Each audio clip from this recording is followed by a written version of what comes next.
چطور شرط بندی و قمار به مرور زندگی شما رو نابود میکنه؟ این کروکه. کروک اون روز یه تبلیغات دید. گردونه شانس صدف‌آباد فقط با 10 صدف. با خودش گفت 10 تا صدف که چیزی نیست، امتحانش میکنم. 10 تا صدف گذاشت، گردونه چرخید، ایستاد روی جایزه 200 صدفی. چشماش برق زد.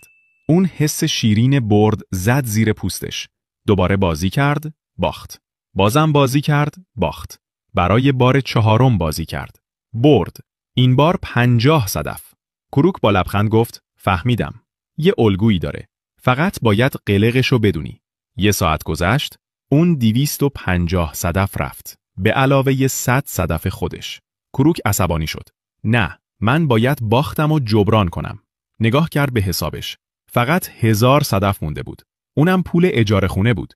با خودش گفت اگه با این 1000 تا صدف بازی کنم و ببرم، همه ضررهام جبران میشه. گردونه چرخید، ایستاد و همه چیز تمام شد. کروک باخت. نه چون بد شانس بود، بلکه چون سیستم از اول طوری ساخته شده بود که ببازه. شرط بندی و قمار یه بازی شانسی نیست. یه ماشین روانیه که مغزتو هک میکنه و طوری طراحی شده که همیشه یه نفر برنده بشه و اون یه نفر تو نیستی.